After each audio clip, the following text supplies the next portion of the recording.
Hello guys, I am Ricky and you're most welcome to our YouTube channel Nirmala निर्वाण classes. Geography देख रहे थे और इसमें हम लोग ग्रह को देख रहे थे। तो बुध को देख लिया था, आज हम लोग शुक्र ग्रह को देखेंगे।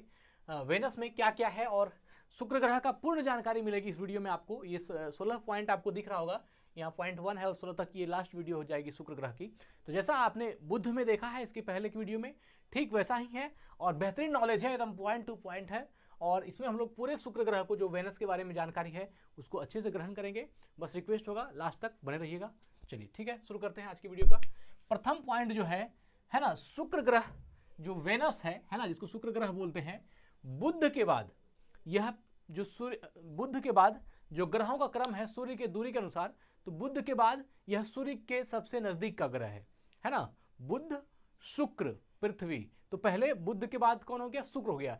तो बुध के बाद यह जो है सूर्य के सबसे करीब का ग्रह है और सूर्य से इसकी दूरी जो है 10 करोड़ 82 लाख किलोमीटर। कितनी है?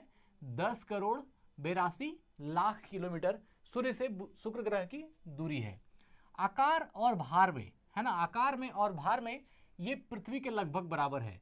जो शुक्र ग्रह है ये आकार और भार में पृथ्वी के लगभग बराबर है। मतलब जो पृथ्वी का आकार है और जो पृथ्वी का भार है लगभग उतना ही शुक्र ग्रह का भी भार है।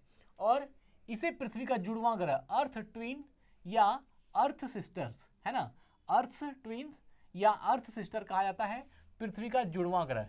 क्योंकि पृथ्वी का जुड़वां ग्रह इसलिए कहा जाता है क्योंकि भार में भी पृथ्वी के इक्वल है और आकार में भी पृथ्वी के इक्वल है ना। लेकिन एक चीज में दोनों अलग अलग है ना, बहुत चीज में अलग अलग है, ऐसा हम नहीं कहेंगे एक ही चीज में अलग अलग है।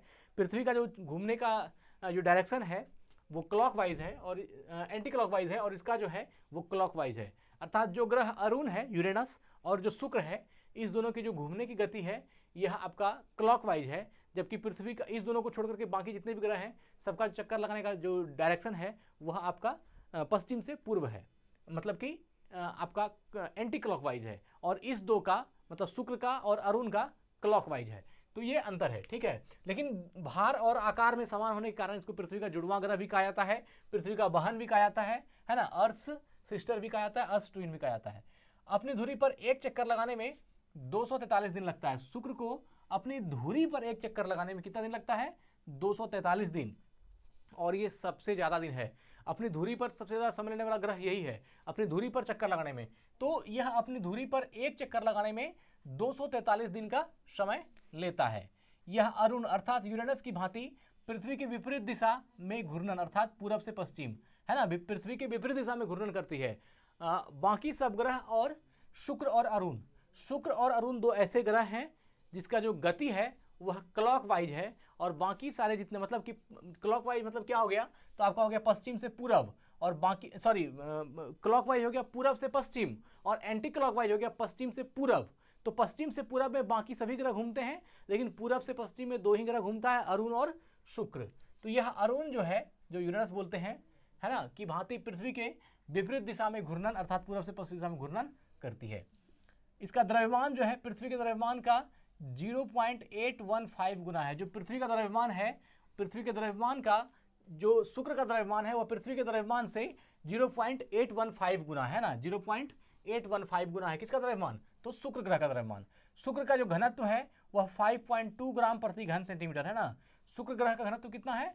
5.2 ग्राम प्रति घन सेंटीमीटर, 5.2 ग्राम प्रति घन सेंटीमीटर यह शुक्र ग्रह की डेंसिटी है। और यह क्या है? गर्म और तपता हुआ ग्रह भी शुक्र कहलाता है ना। गर्म और तपता हुआ ग्रह, सूर्य को क्या बोलते हैं? गर्म ग्रह भी बोलते हैं, और तपता हुआ ग्रह भी सूर्य को कहा जाता है। चलिए, सूर्य और चंद्रमा को छोड़कर सबसे चमकीला दिखाई देने वाला ग्रह कौन है? शुक्र है। सूर्य को छोड़ दीजिए और चंद्रमा को छोड़ दीजिए, सूर्य और चंद्रमा को छोड़ने के बाद जितने भी ग्रह हैं उसमें सबसे चमकीला ग्रह कौन है? तो वह आपका शुक्र है, वेनस है। इसके चारों ओर, मतलब शुक्र ग्रह के चारों ओर सल्फ्यूरिक एसिड H2SO4 के जमे हुए बादल हैं।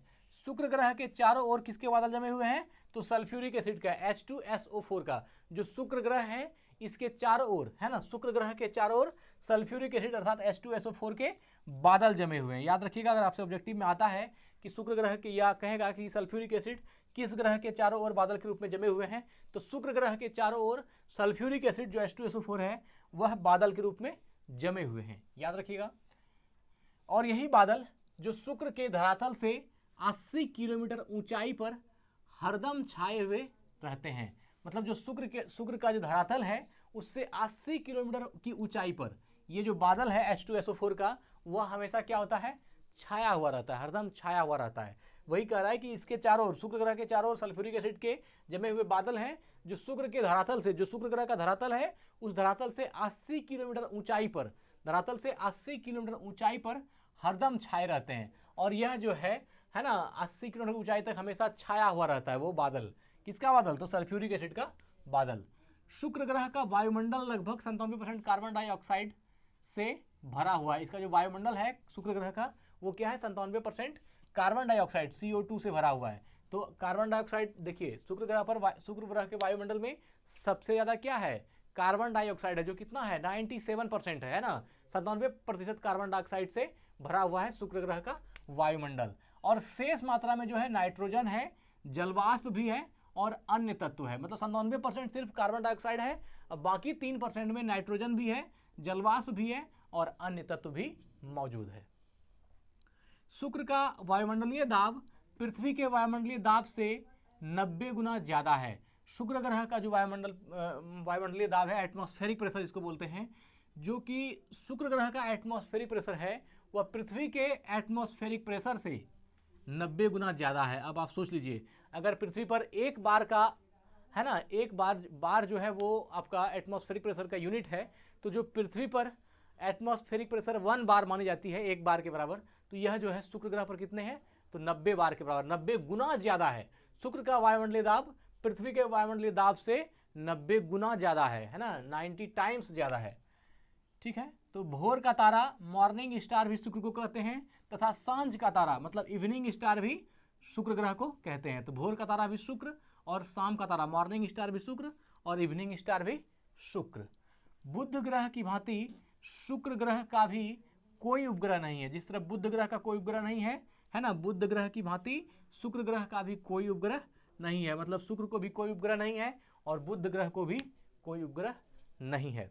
तो आज हम लोग शुक्र ग्रह को देख रहे थे, है ना, कि शुक्र ग्रह से जुड़ी हुई सारी बातें जो है हम लोग देख रहे थे। आज यही वीडियो को एंड करते हैं। स्वस्थ रहें, अपना ख्याल रखें। जय हिंद, जय भारत।